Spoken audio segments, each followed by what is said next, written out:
Les actes anti-chrétiens augmentent, mais ils sont en hausse flagrante. On en a parlé dernièrement, encore une église vandalisée au Sable d'Olonne dernièrement.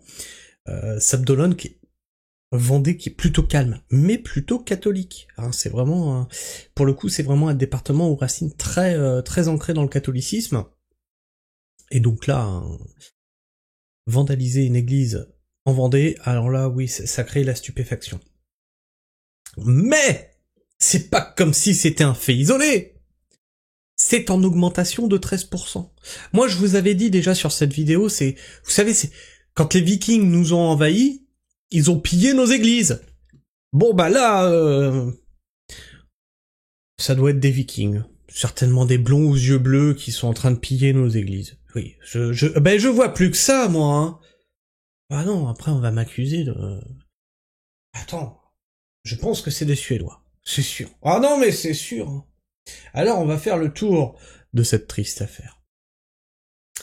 Alerte info, plus 13% de hausse d'actes anti-chrétiens. Alors là, on va parler d'actes anti-chrétiens, c'est bien, mais il y a entre les vols, entre les dégradations, on va casser des statues, etc., profaner des tombes. Oui, quand tu vas écrire des trucs sur une tombe, ça s'appelle la profanation.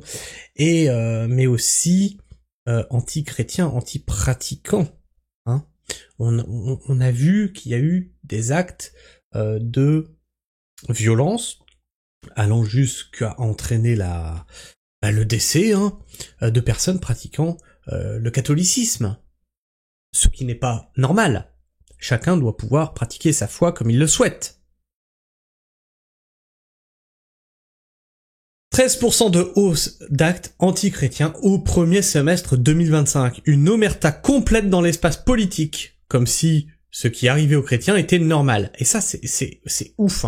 C'est que les politiques n'en parlent pas, mais pire que ça, c'est que les médias n'en parlent pas. Alors vous allez me dire, bah si Christophe, les médias en parlent, puisque tu vas prendre un article. Oui, mais très peu, en réalité, par rapport à ce qui se passe réellement. Par contre, une mosquée où tu as des lardons devant, ça y est, alors là, c'est en boucle partout. Ah, vrai ou pas? Non, ce n'est pas normal et ça ne le sera jamais. Alors on va écouter cette personne. D'après les gendarmes, c'est le butin d'une journée de vol. Ça veut dire que Ça, ce qu'il y a sur la table, c'est une journée. Il y a 365 jours par an. Je vous laisse faire le bilan. Les gars, ils ont quand même visité pas mal d'églises, quoi, en une journée. Ça, c'est ce qu'on appelle un ciboire, dans lequel on garde les hosties consacrées après la messe. Ça, ce sont des calices, où l'on met le vin, et sur le calice, normalement, il y a une patène, sur laquelle on pose la grande hostie. Ces vols ont commencé dans les Landes. 1er septembre, les gendarmes qui étaient sur la piste ont arrêté 3 hommes, revenaient de leur vol de la journée, quoi. 3 hommes. Pourrais-tu nous donner des indices sur ces 3 hommes? Étaient-ils des grands blonds aux yeux bleus?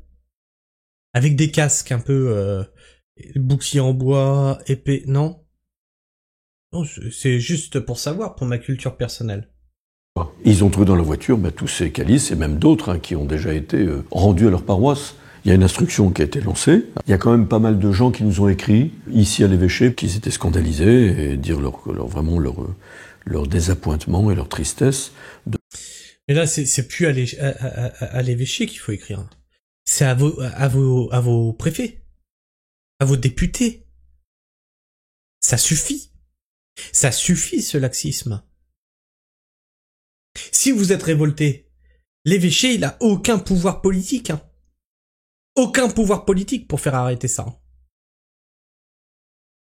Devant la multiplication de ces actes de profanation, certains sont de grande valeur parce qu'ils pourraient être tout en dehors, mais moi je ne suis pas capable de l'identifier. Enfin, les vases sacrés, il doit y avoir une filière. Et ils peuvent le fondre, mais c'est assez fréquent, hélas, que l'on retrouve dans des brocantes des calices et des ciboires, des vases sacrés qui ont été volés et qui sont revendus. On a eu tout le trésor de la cathédrale d'Oloron, où il y avait quand même des choses de très grande valeur. Du 19e siècle. Y a plus, perdu. Tiens, comme le vol au Louvre. On nous dépossède de notre histoire, là. Et quand est-ce qu'on se réveille? C'est notre histoire, hein. Ça, c'est notre histoire. Que tu le veuilles ou non, la France a des racines chrétiennes. Donc ça, c'est des choses historiques, 19e siècle. On nous dépossède et personne n'en parle. Dont une chape qui avait été donnée par Louis-Philippe, le roi Louis-Philippe, qui était donc cousu d'or, etc., brodé d'or, qui a été subtilisé par un gang qui est entré dans la cathédrale avec une voiture bélier, et qui ont pris exactement ce qu'ils voulaient. Et on n'a jamais revu la couleur. Hein. Je reconnais que les gestes antichrétiens et les actes antichrétiens que ça représente aussi sont pas aussi médiatisés que d'autres. Qu'on puisse aujourd'hui si facilement entrer dans les églises et profaner le sacré, ce qui représente encore quand même quelque chose de profondément sacré pour les chrétiens, peut-être d'ailleurs parce que c'est tellement courant aujourd'hui que ça finit par être un fait banal. C'est ça qui devient dingue. C'est qu'aujourd'hui, t'as une église profanée, tu fais ah ouais, bah encore une quoi. On est devenu habitué. C'est un fait divers aujourd'hui. C'est pas normal. C'est pas normal. Alors que des lardons devant une mosquée, ah ça fait scandale partout. C'est intolérable. Ça devrait être intolérable dans les deux cas, ou un fait banal dans les deux cas.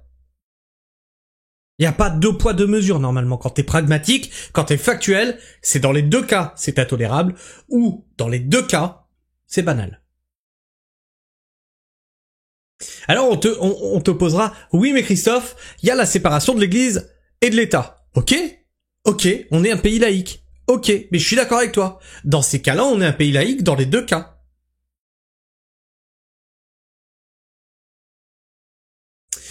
Qu'on cesse de nous tympaniser avec la montée de l'antisémitisme dont on ne peut prouver la réalité par des faits graves concrets, alors que, pour le catholicisme, religion ancestrale des Français, il y a une réalité quotidienne.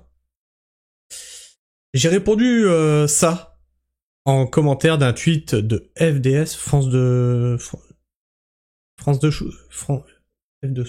souche, il y a quelques jours, et vous pouvez quasiment faire un assemblage d'articles comme ça chaque semaine en France, la situation est catastrophique. Donc ouais, hein, c'est devenu, voilà, profanation d'église, nouveaux actes antichrétiens, les Sables d'Olonne, on en a parlé, Calice Ciboire chasse 3 hommes interpellés, une nouvelle église de la région cambriolée, une église victime de plusieurs départs de feu, vol objets religieux se multiplient, plusieurs églises victimes de pillards, etc., etc. Et voilà, c'est devenu un fait divers. Je ne pratique pas. Je suis baptisé tout ça parce que ça a été, c'est pas par obligation, mais par tradition. Mais je ne pratique pas. Je ne suis pas catholique. Je suis athée. Je ne crois pas en Dieu en fait. Je ne crois vraiment pas qu'il y a quelque chose au-dessus de nous et vite à vite en a qu'une quoi. Cela dit, je ne nie pas l'histoire de la France. Et je respecte ceux qui ont un culte, quel qu'il soit. Je paraphraserai bien Bernanos. On ne comprend absolument rien à la civilisation moderne si l'on n'admet pas d'abord qu'elle est une conspiration universelle contre toute espèce de vie intérieure, en me permettant de remplacer toute espèce de vie intérieure par le Christ. En même temps, on entend depuis des décennies la litanie que les chrétiens sont des fachos d'extrême droite. Quand on sait le sort qu'ils nous souhaitent, voici le silence complice qu'ils nous réservent. Ça me semble assez évident, oui. Pourquoi BFM CNews n'invite-t-il pas les chrétiens persécutés sur leur plateau TV pour qu'ils nous racontent leur quotidien? Bref, comme tu le vois, une sombre affaire en France qui dure depuis déjà des décennies. Non, ça date pas d'hier. Vraiment, ça ne date pas d'hier. Et c'est de plus en plus fréquent. Et puis, on se dit encore une. Ça devient dingue. Ça devient dingue. Alors moi, je sais pas ce que tu penses de tout ça, bien sûr. N'hésite pas à me le dire dans l'espace commentaire. Si tu es encore là en fin de vidéo, n'hésite pas à partager le short du tracteur à thon autour de toi. Et on va voir si on peut récolter jusqu'à 15 000 € pour l'achat d'un tracteur. Bien sûr, je vous en ferai le bilan hein, sur ma chaîne secondaire, ma chaîne où je fais mon travail, hein, Pragma Ferme.